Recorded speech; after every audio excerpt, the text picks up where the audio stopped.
1825. All over the world, the modern era is being born. It's the Industrial Revolution. America is racing to catch up. In upstate New York, a man-made river is cutting through the wilderness. The Erie Canal is the biggest construction project in the Western world in the last 4,000 years. Over 300 miles long, dug entirely by hand, and America lacks a single qualified engineer. The United States of America isn't about to let nature stand in its way. I think of the spirit of America being imagination combined with tenacity. There's a strong work ethic, the wonderful freedom of creation combined with the mental, muscle, and physical labor. So to me, it represents the best of the human spirit. But the land doesn't always cooperate. A wall of solid limestone, 60 feet high.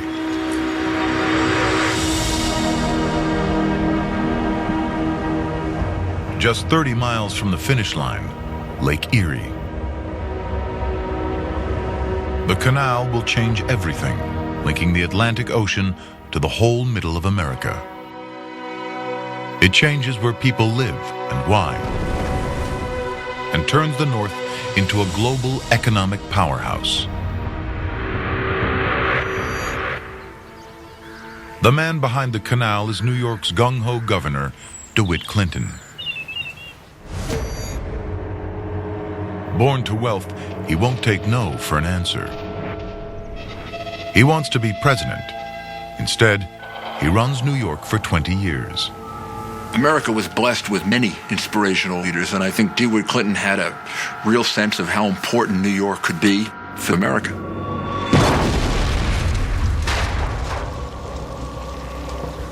Clinton's vision: to make New York rich. Politically, the canal is a huge gamble. It's savaged in the press as dangerous and too expensive. They call it Clinton's big ditch, but it will change New York forever. It is a work more stupendous, more magnificent, and more beneficial than has hitherto been achieved by the human race. Entrepreneurship is about doing things where you don't know what it's going to look like, you don't know what it's going to be made of, you just have this instinct that you can do it and it'll work. Those guys had visions and did it.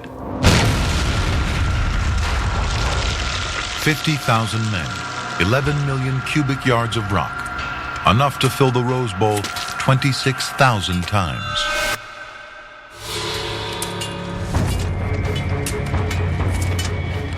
Crews are filled with Irish immigrants. David Gilroy makes 5 times what he can earn back home.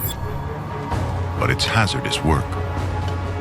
They're literally moving mountains, and there's only one way through: gunpowder, a highly combustible mix of nitrate, charcoal, and sulfur. The wrong proportions can be lethal.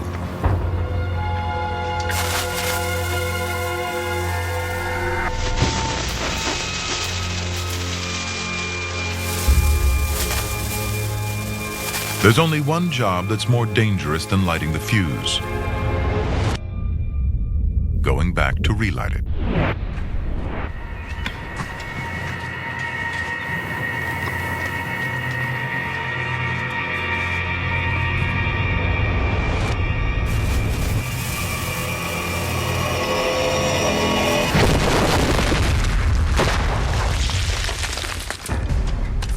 To cope, workers drink.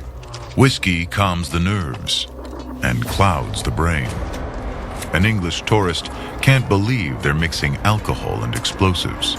The Irish labourers grew so reckless of life that at the signal for blasting, they were just told their shovels over their heads.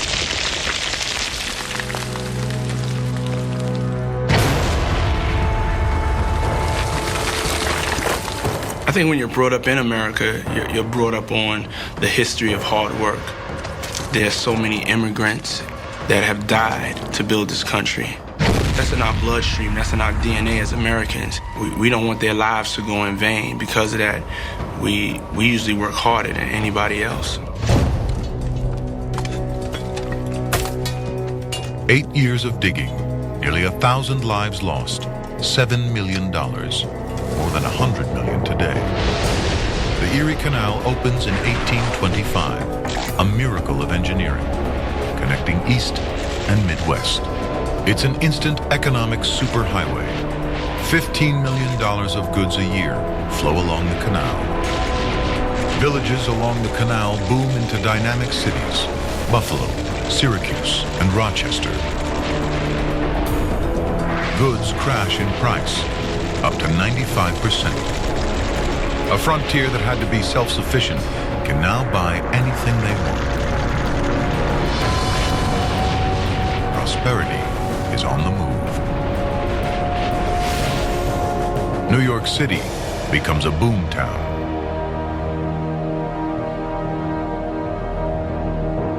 Wall Street takes off as a global financial center. The city quadruples in size and surpasses New Orleans as the nation's #1 port.